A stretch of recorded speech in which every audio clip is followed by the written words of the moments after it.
Hola muchachos de 11, muy buenos días para todos. Estamos nuevamente el tercer periodo con nuestro primer tema, aldehídos y cetonas. Continuamos trabajando la química orgánica y sus grupos funcionales, ya que pues, son bastantes y todavía nos quedan unos tantos por ver sus características. Sin embargo, pues ahorita vamos a empezar con estos dos grupos funcionales llamados aldehídos y cetonas. En este video vamos a ver principalmente dónde los podemos encontrar y sus principales utilidades, como para una introducción al tema. Entonces empezamos. Antes de nada, es importante reconocer estos compuestos, ¿cierto que sí? Porque pues tenemos que saber pues, de qué es lo que estamos hablando. Entonces, los aldehídonas son dos compuestos químicos que siempre se trabajan los dos juntos debido a su similitud química, es decir, a su semejanza estructural. ¿Qué es lo que comparten estos dos grupos principalmente? Un grupo funcional llamado el grupo carbonilo, que es el que estoy acá encerrando en este cuadrito rojo. Entonces, el grupo carbonilo se caracteriza por tener un carbono, un doble enlace y un oxígeno.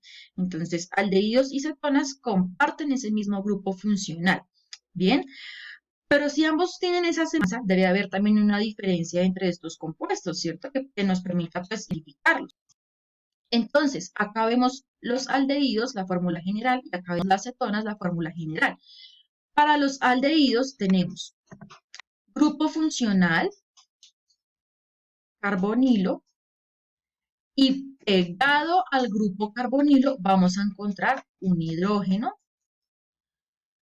y al otro lado del grupo carbonilo vamos a encontrar generalmente una cadena carbonada, es decir, una cadena de carbonos, como vemos acá básicamente. ¿Listo? Esa es la estructura general del aldehído.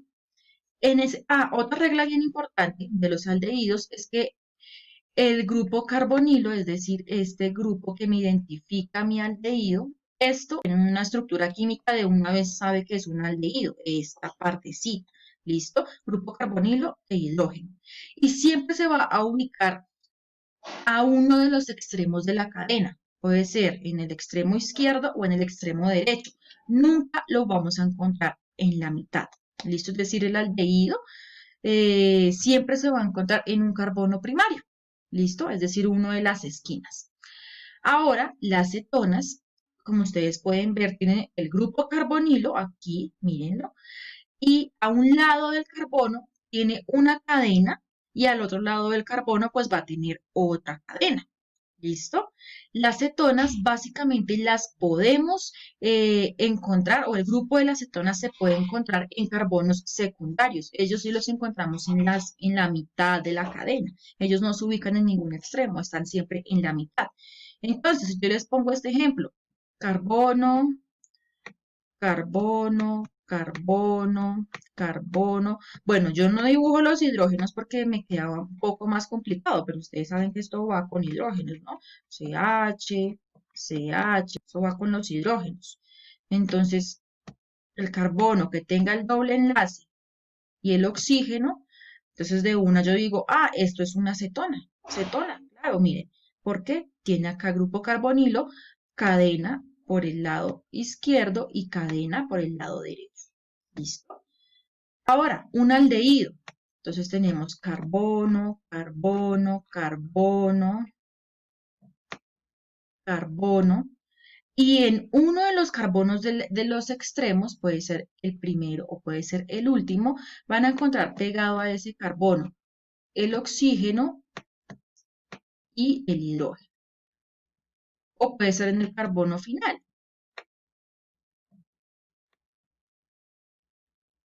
Entonces, ustedes ven una estructura así con este grupo funcional, entonces de una ustedes conocen, eso es un aldehído. ¿Listo? Bien, acá información importante es que básicamente los aldehídos y las cetonas se diferencian entre sí porque en los aldehídos el grupo carbonilo va unido a un átomo de hidrógeno y a un grupo alquilo, es decir, a una cadena. En cambio, en las cetonas, el grupo carbonilo va unido a dos grupos. Por un lado de la cadena, por un lado del carbono va a haber una cadena y por el otro lado pues va a haber otra cadena, ¿correcto?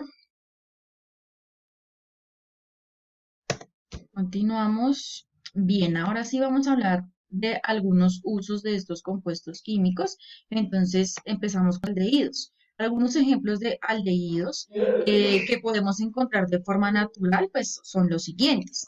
Tenemos a la vainillina, que conocemos también como vainilla. Esta es la estructura química. Si se dan cuenta, acá tengo. Y básicamente su función o se utiliza porque tiene propiedades medicinales y además es un gran aromatizante. ¿Listo? Otro es el citral, acá vemos la estructura del citral, que es un compuesto químico que sale de la planta citronela, que es similar a los limones, y se utiliza a nivel industrial para fabricar lentes. Casi la mayoría de repelentes que compramos, pues para los mosquitos, tienen este componente. Bien. Otro aldehído es el aldehído cinámico que se utiliza como condimento y aromatizante y además tiene propiedades medicinales. Este condimento, este aldehído cinámico, lo encontramos en la canela, ¿listo? En la corteza de los árboles de la canela encontramos ese aldehído. Bien, ahora vamos con las cetonas. Algunos ejemplos de cetonas que podemos encontrar de forma natural son las siguientes. Acá tenemos la carbona. La carbona tiene esta estructura química y básicamente es muy importante porque este compuesto pues lo encontramos en semillas de ajonjolí y semillas de menta. Y sirve a nivel de cultivos porque evita que le salgan raíces a los tubérculos. Entonces, muchos agricultores lo usan para que sus tubérculos dejen de generar raíces y puedan pues venderlos más rápidamente. Bien. Otro compuesto es la filoquinona, que es básicamente un compuesto principal para la fotosíntesis de las plantas. Otro es la fambrinona, que es otra cetona. Miren, aquí está el grupo funcional. Que le da el aroma y el sabor a las frambuesas. Acá tenemos otras utilidades, tenemos el beta-tuyona, que es un compuesto que lo encontramos en estas plantas de salvia y básicamente tiene propiedades neurotóxicas. Tenemos la propanona, que es una acetona, y es muy conocida por todos nosotros, ya que es el quita esmalte. Con él, pues nos quitamos el esmalte de las uñas y es altamente utilizado también a nivel industrial porque es un disolvente de compuestos químicos, ¿listo? Entonces se utiliza mucho en el laboratorio.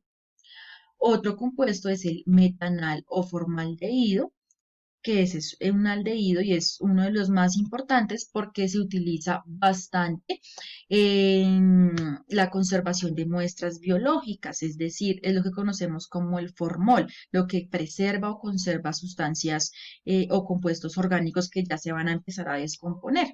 Bien, y finalmente tenemos al aldehído anísico, que lo encontramos en el anís, y es el que le da el sabor al anís. ¿Listo?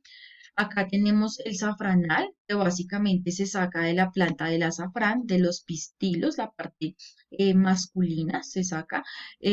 Hacen varios procesos, los muelen, no sé, bueno, un montón de cosas y sacan el condimento que utilizamos a diario en nuestros hogares. Y finalmente el piperonal, que es un aldehído, ¿sí? Y sirve como aromatizante y es altamente utilizado en la perfumería y como repelente de insectos. Bien, entonces, de acuerdo pues a la información, chicos, van a realizar el siguiente ejercicio, van a relacionar la columna de la izquierda con la columna de la derecha. Ustedes saben pues que pueden devolver el video varias veces para que puedan resolver pues o unir de la forma correcta. Bien.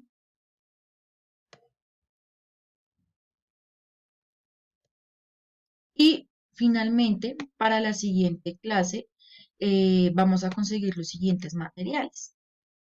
Vamos a conseguir alcohol normal, vinagre, limón, azúcar y rosas. ¿Listo? Esto es para la siguiente clase. Por favor, es indispensable pues que los tengan todos y pues que son materiales que son fáciles de conseguir. ¿Listo, chicos? Entonces, por favor, eso queda de crédito, ¿vale? Muchísimas gracias.